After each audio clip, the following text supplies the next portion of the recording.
guys, good morning. At narito po tayo ulit sa ating factory para i-wiring po natin ang bagong project natin, which is ito po yung PLC panel.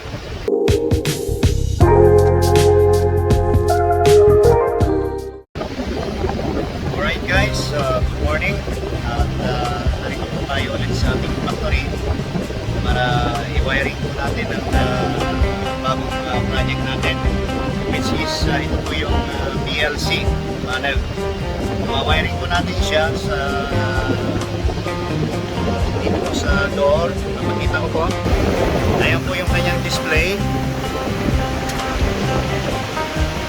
Tinatawag po itong HMI controller. Controller po para sa ating PLC. Control po niya yung PLC na yan para mag-operate po, either automatic or manual.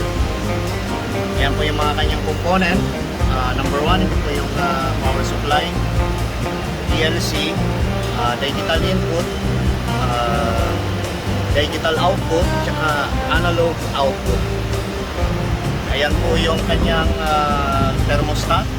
Ayan po yung kanyang onboard power supply. Ito naman po yung circuit breaker tsaka isang socket. Dito naman po yung kanyang mga relay.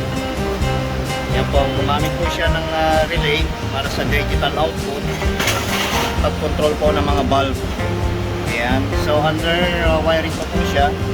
Then after that, tsaka po natin i-terminate or i-testing po pagkatapos po ng wiring connection. So standby lang po muna, then pag natapos po, papakita ko po kung paano siya i-testing. Alright, so no problem. Papakita ko po pala sa inyo mga kaibigan ng ating kasama sa pagwawiring. Siya po ay isang Indian, siya si Mr. Rajesh.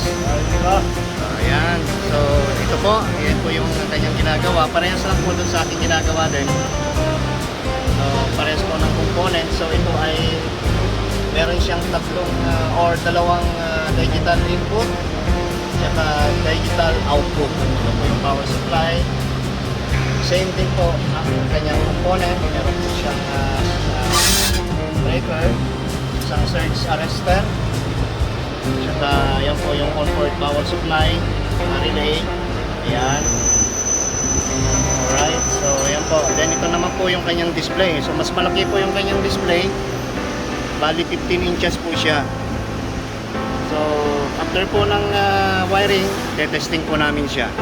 Okay? So standby lang po. Alright, ito po, tinetesting na po namin. So nilagyan na po namin ng power. Tapos na rin po yung connections. So ito po, ayan. Though hindi pa po siya nakaprogram, so wala pa pong lumalabas na screen na display po dito sa kanyang display, o wala pa pong lumalabas na anumang data po kasi wala pa po siyang program. So ayan po, nakalight na po yan, may power na. So ayan po, testing na po namin. Ayan, so naka-connection na po siya. Okay? Connection? Okay. Okay. Okay. Okay. So yan po, tinitesting po namin yung mga digital input. Okay. Aywa. Aywa.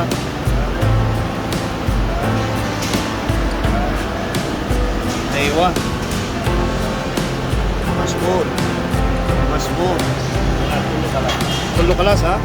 Aywa. So dito naman po tayo sa isang PLC panel. Testing din po namin. Ito ay mas marami po siyang input at dalawang digital output. Ayan. So okay. Lalagyan po siya natin ng power.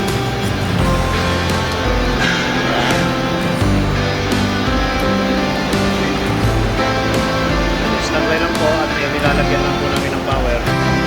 Alright guys, so natapos na po nating testing itong panel na ito, and ready na po i-deliver sa aming customer, which is yung electric house system. So, tapos na po siya guys. At ready na po siyang balutin. Send po sa aming quality control upang linisin. And then, i-deliver po. At, salamat po at araw po sa ating lahat. And kayo muli at subscribe po sa ating channel para sa iba pang video na kagaya nito. Subscribe, like, and share. Paalam!